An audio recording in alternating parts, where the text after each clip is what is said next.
ពេលនេះថៃតោះច្រកហើយមាត់ច្រានចៅសម្ពាធមហាអំណាចតែចិត្តចង់ចរចាជាមួយកម្ពុជាឡើងញ័រខ្លួន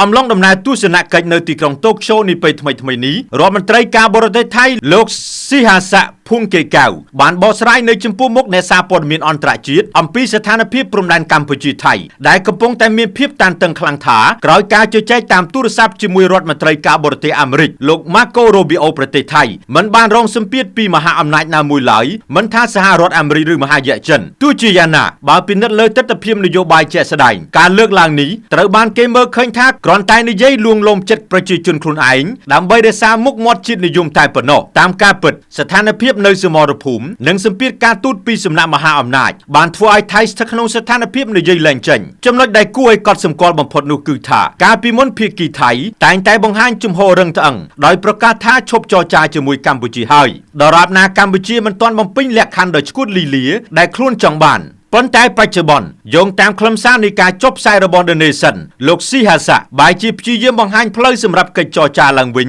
ដែលគ្រាន់តែដាក់លក្ខខណ្ឌថ្មីថាកម្ពុជាត្រូវតែបង្ហាញភាពស្មោះត្រង់ជាមុនការនេះសបញ្ជាក់ឲ្យឃើញថាថៃកំពុងត្រូវការតុចរចាជាចាំបាច់ដើម្បីដោះស្រាយវិបត្តិដែលខ្លួនឯងសាងឡើងហើយកំពុងតែរីករាលដាលកាន់តែធំទៀតប៉ុន្តែព្យាយាមរក្សាជំហរខាងក្រៅឲ្យមកទៅហាក់ដូចជាខ្លួននៅតែជាអ្នកគ្រប់គ្រងស្ថានភាពបានសូមបញ្ជាក់ផងដែរថាជំលោះកម្ពុជាថៃកាលពីឆ្នាំ2008-2011កាលពីគ្រានោះថៃក៏ធ្លាប់ប្រើប្រាស់យុទ្ធសាស្ត្រស្រដៀងគ្នានេះដែរដោយព្យាយាមអូសបន្លាយពេលនិងបដិសេធការចរចាពហុភាគីប៉ុន្តែចុងក្រោយក៏ត្រូវបង្ខំចិត្តវិលមកតុចរចាតាមយន្តការអន្តរជាតិនិងអាស៊ានដដែលតាមរយៈការវិភាគលើសម្ដីរបស់លោកស៊ីហាសៈគេអាចសន្និដ្ឋានបានថាថៃកំពុងស្ថិតក្នុងស្ថានភាពទាល់ច្រកការបដិសេធថាគ្មានសម្ពាធពីប្រមុខការទូតអាមេរិកលោក Marco Rubio គឺគ្រាន់តែជាយុទ្ធសាស្ត្រទប់ទល់នឹងរលកជាតិនិយមក្នុងស្រុកខណៈដែលការពិតថៃកំពុងតែខិតខំប្រឹងប្រែងរកមធ្យោបាយដើម្បីអូសទាញកម្ពុជាឲ្យចូលតុចរចាវិញក្នុងរូបភាពដែលខ្លួនមិនសូវបាក់មុខ